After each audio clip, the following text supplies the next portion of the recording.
Tulip Siddique প্রধানমন্ত্রী শেখ হাসিনার বোন শেখ রেহানার মেয়ে, শেখ মুজিবুর রহমানের নাতনি। তিনি ব্রিটিশ পার্লামেন্টে পরপর 4বার এমপি নির্বাচিত হয়েছেন। প্রধানমন্ত্রী শেখ হাসিনা যখন যুক্তরাজ্য সফরে যান তখন প্রায়ই তাকে শেখ হাসিনার পাশে দেখা যায়। পরপর 4বার তিনি এমপি নির্বাচিত হয়েছেন ব্রিটিশ পার্লামেন্টে, এবং সর্বশেষ নির্বাচনে এমপি হবার পর তিনি একটা মন্ত্রণালয় পেয়েছেন। কিন্তু এবার তিনি খবরের শিরোনাম হয়েছেন ভিন্ন একটা কারণে। হাউস অব কমন্সের কোড অফ কন্ডাক্টের ক্যাটাগরি 3 অর্থাৎ যুক্তরাজ্যের কোনো সূত্র থেকে উপহার, আয় বা আপ্যায়ন গ্রহণ করা, এবং ক্যাটাগরি 6 ভূমি ও সম্পদের অধীনে সময় অনুযায়ী তথ্য রেজিস্টার না করার জন্য তার বিরুদ্ধে তদন্ত শুরু হয়েছে। এবং এটা নতুন পার্লামেন্টে প্রথম কোনো এমপির বিরুদ্ধে করা হলো। দুটো রিপোর্ট হয়েছে, আমার চোখে পড়ছে দুটো রিপোর্ট, একটা বিবিসিতে আর একটা ভয়েস অফ আমেরিকা বাংলায়। আমি দুটো রিপোর্টই পড়ব। বিবিসি রিপোর্টে ইংরেজিতে, এটা পড়বার পর ভয়েস অফ আমেরিকা বাংলায় যে রিপোর্টটা করেছে সেটা পড়ব, এবং এটা নিয়ে আপনাদের মতামত জানতে চাই। আপনারা আপনাদের মতামত আমাকে জানাবেন, এবং পরবর্তীতে সেই মতামতের উপর ভিত্তি করে আমি নিশ্চয়ই আবার কথা বলবার চেষ্টা করব। বাংলায় যে রিপোর্টটা করেছে ভয়েস অফ আমেরিকা সেটা একটু দেখি। ব্রিটিশ পার্লামেন্টের স্ট্যান্ডার্ড নজরদারি কমিশনার নতুন সরকারের ইকোনমিক মিনিস্টার টিউলিপ সিদ্দিকের বিরুদ্ধে তদন্ত শুরু করেছে। ব্রিটিশ গণমাধ্যমের খবর অনুযায়ী লন্ডনে একটি ফ্ল্যাট থেকে ভাড়া আয় হিসেবে নথিভুক্ত না করার কারণে ক্ষমতাসীন লেবার পার্টির সংসদ সদস্যের বিরুদ্ধে তদন্ত শুরু হয়েছে। ব্রিটিশ সংসদ হাউস অব কমন্সের স্ট্যান্ডার্ড কমিশনার ওয়েবসাইটে উল্লেখ করা হয়েছে, উত্তর লন্ডনের হ্যামস্টেড ও হাইগেট আসনের এমপি টিউলিপ সিদ্দিকের বিরুদ্ধে 30 জুলাই তদন্ত খোলা হয়। হাউস অব কমন্সের কোড অফ কন্ডাক্টের ক্যাটাগরি 3 অর্থাৎ যুক্তরাজ্যের কোনো সূত্র থেকে উপহার, আয় বা আপ্যায়ন গ্রহণ করা, এবং ক্যাটাগরি 6 অর্থাৎ ভূমি ও সম্পদ এর অধীনে সময় অনুযায়ী তথ্য রেজিস্টার না করার জন্য তদন্ত করা হচ্ছে বলে ওয়েবসাইটে উল্লেখ করা হয়। ব্রিটিশ সংসদের স্ট্যান্ডার্ড কমিশনারের দায়িত্ব হচ্ছে সদস্যদের আচরণের উপর নজরদারি করা, যার মধ্যে সবচেয়ে গুরুত্বপূর্ণ হচ্ছে তাদের আর্থিক স্বার্থ রেজিস্টার করা। এর মাধ্যমে কোন কোন ক্ষেত্রে তাদের আর্থিক স্বার্থ জড়িত আছে তা প্রকাশ করতে হয়। বিবিসি নিউজের এক প্রতিবেদনে বলা হয়, মিস সিদ্দিক হচ্ছেন নবনির্বাচিত সংসদের প্রথম সদস্য যাকে স্ট্যান্ডার্ড কমিশনারের তদন্তের আওতায় আনা হলো।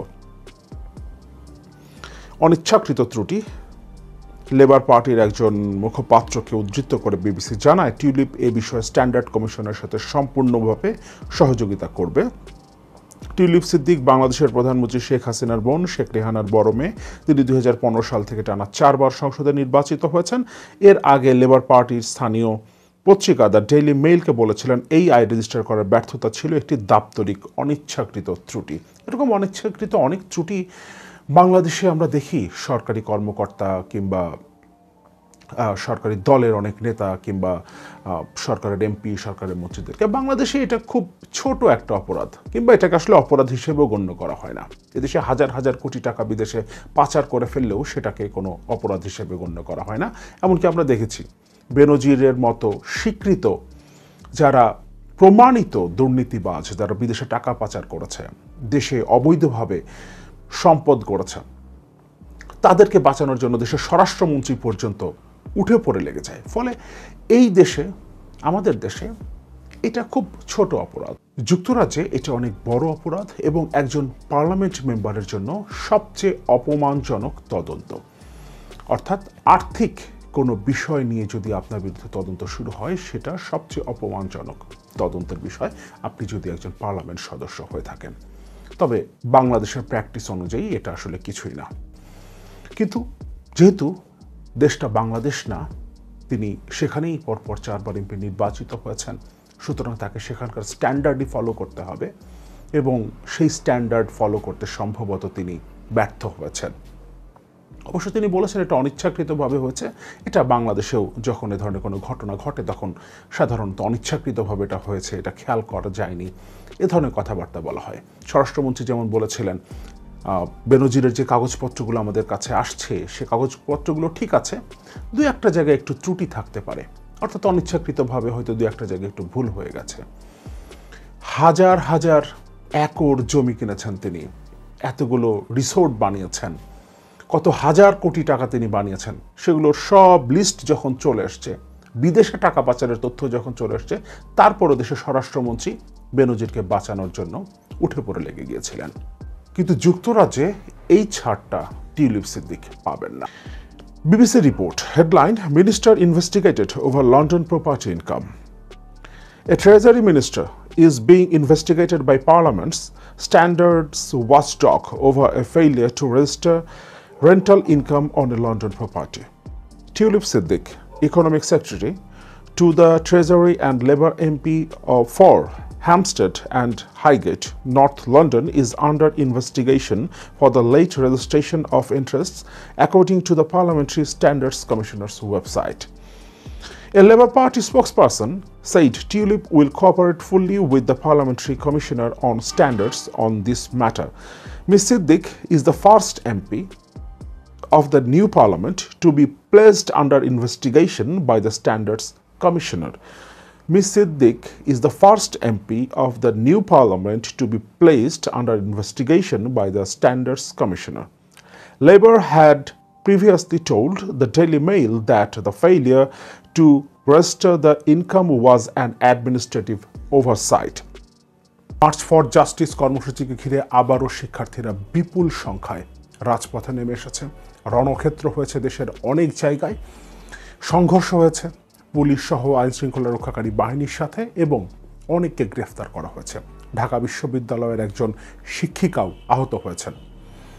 শিক্ষার্থীদের পাশাপাশি শিক্ষকরা মার্চ ফর জাস্টিস কর্মসূচিতে অংশ নিয়েছেন।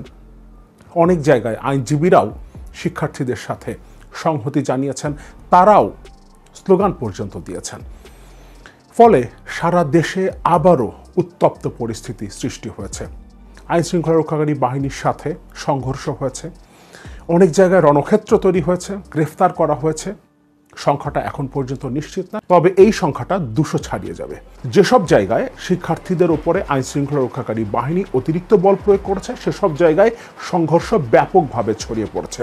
অর্থাৎ আইনশৃঙ্খলা রক্ষাকারী বাহিনীর সদস্যরা যতটা বল প্রয়োগ করেছে, প্রতিরোধও ততটা তীব্র হয়েছে। এই শিক্ষার্থীদের কোনোভাবে দমিয়ে রাখা সম্ভব না।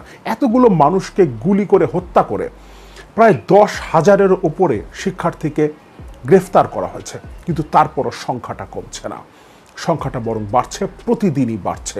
এবং আজও গ্রেফতার হয়েছে, কিন্তু তারপরও শিক্ষার্থীরা পালিয়ে যায়নি। শিক্ষার্থীদের উপরে লাঠিচার্জ করা হয়েছে, কোথাও কোথাও সাউন্ড গ্রেনেড এবং টিয়ার শেল নিক্ষেপ করা হয়েছে, কিন্তু তারপরও শিক্ষার্থীরা সেখান থেকে সরে যায়নি।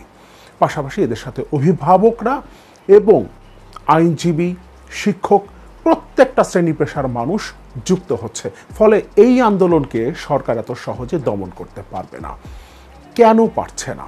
এর সবচেয়ে বড় কারণ হলো, যে কোনো লড়াইয়ের একটা মনস্তাত্ত্বিক দিক আছে, একটা মোরাল গ্রাউন্ডের দরকার পড়ে। শুরুতে কোটা সংস্কারের একটা ন্যায্য দাবিতে আন্দোলনটা শুরু হয়েছিল, কিন্তু সেখানে বল প্রয়োগ করে যেভাবে গুলি করে মানুষ মারা হয়েছে, সাধারণ মানুষের বুকে যেভাবে গুলি করা হয়েছে, তারপর এই আন্দোলনটা ভিন্ন মাত্রা পেয়েছে। এবং এখন এই মানুষগুলোর রক্তের হিসাব চাওয়ার জন্য আন্দোলন করছে শিক্ষার্থীরা এবং তাদের সাথে সাধারণ মানুষ যুক্ত হয়েছে। সুতরাং এই আন্দোলনকারীদের একটা মোরাল গ্রাউন্ড আছে, কিন্তু যারা তাদের উপরে বল প্রয়োগ করছে, সেই আইন শৃঙ্খলা রক্ষাকারী বাহিনীর সদস্যদের কোনো মোরাল গ্রাউন্ড নাই। কেন তারা শিক্ষার্থীদের উপরে লাঠিচার্জ করছে? কেন সেখানে তারা টিয়ার শেল নিক্ষেপ করছে কিংবা রাবার বুলেট ছুটছে? শুধুমাত্র উপর মহলের নির্দেশে। কিন্তু এভাবে উপর মহলের নির্দেশ মেনে আর কতদিন সাধারণ নিরীহ নিরস্ত্র শিক্ষার্থীদের ওপরে, সাধারণ মানুষের ওপরে আইন শৃঙ্খলা রক্ষাকারী বাহিনী নির্বিচারে গুলি চালাবে, তাদেরকে দমন করতে বল প্রয়োগ করবে? খুব বেশি দিন এটা চলতে পারে না।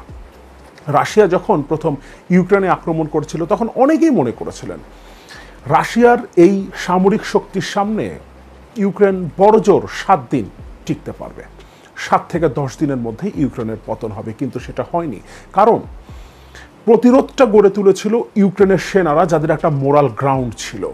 কারণ তারা যদি এই লড়াইয়ে জিততে না পারে, তারা যদি হেরে যায়, তাহলে তাদের অস্তিত্ব সংকটের মধ্যে পড়বে।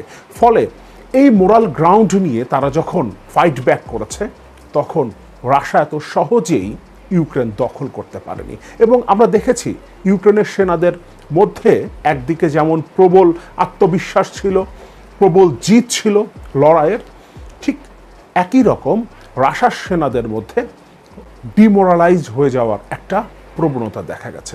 কারণ তাদের কোনো মোরাল গ্রাউন্ড ছিল না, শুধুমাত্র সরকারের নির্দেশে তারা হয়তো যুদ্ধটা চালিয়ে যাচ্ছিল, কিন্তু ভেতর থেকে তারা এই যুদ্ধ করার জন্য কোনো আর্জ পায়নি। এই মুহূর্তে বাংলাদেশের আন্দোলনের যে পরিস্থিতি, সেখানেও মোরাল গ্রাউন্ডটা অনেক বড় একটা ফ্যাক্টর হিসেবে কাজ করছে।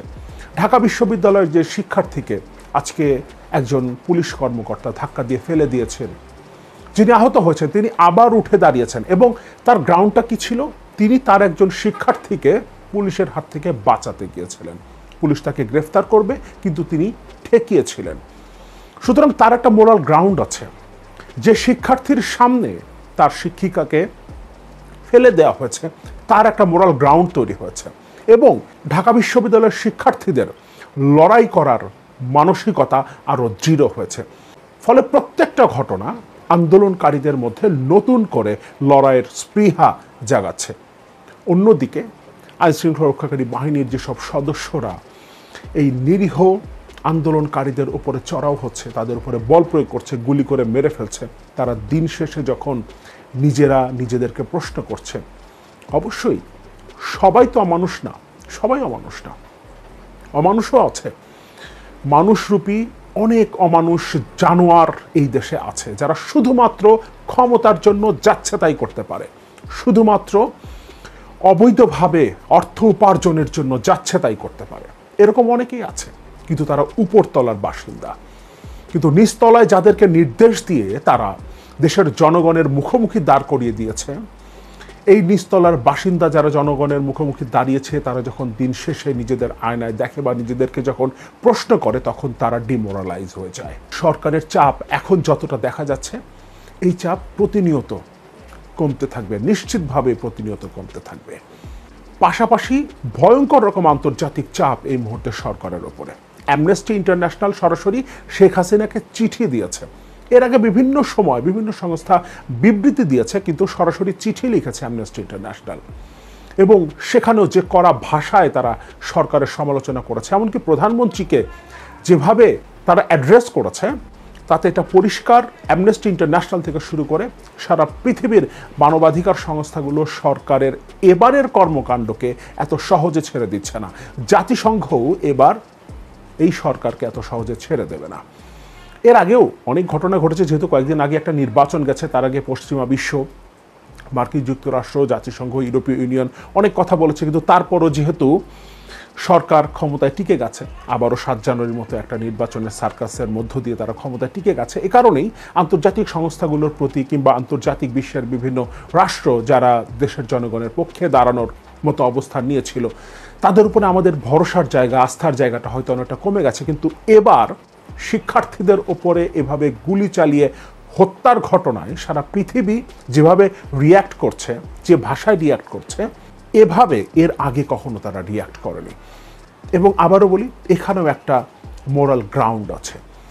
যেভাবে গুলি করে মানুষ মারা হয়েছে এবং তার ছবি, তার ভিডিও যেভাবে সারা পৃথিবীতে ছড়িয়ে পড়েছে, সারা পৃথিবীর প্রায় সবগুলো প্রভাবশালী গণমাধ্যম যেভাবে বাংলাদেশের সাম্প্রতিক ঘটনাগুলোকে একটা গণহত্যা হিসেবে উল্লেখ করছে, তাতে আন্তর্জাতিক এই সংস্থাগুলো এখন রিয়্যাক্ট না করে তাদের কোনো উপায় নেই। এবং এই পরিস্থিতি বাংলাদেশে, বদরুদ্দিন উমর তো বলেছেন 1952 সাল থেকে শুরু করে এখন পর্যন্ত বাংলাদেশে যে 5টা গণ অভ্যুত্থান হয়েছে, তার মধ্যে 2024টা সবচেয়ে ব্যাপক। অর্থাৎ 1952 সালের পর থেকে বা 52 সাল থেকে শুরু করে এখন পর্যন্ত আমরা বাংলাদেশের ইতিহাসে সবচেয়ে বড় গণ অভ্যুত্থান প্রত্যক্ষ করছি। সেই গণ অভ্যুত্থানের মধ্য দিয়ে আমরা যাচ্ছি। ফলে এখনকার পরিস্থিতির সাথে আগের পরিস্থিতি মেলানো যাবে না। সেটা যেমন দেশের মধ্যে সত্যি, সেটা আন্তর্জাতিক গণমাধ্যমে বাংলাদেশের এই পরিস্থিতি যেভাবে রিফ্লেক্ট করছে, সেখান থেকেও আমরা বুঝতে পারি।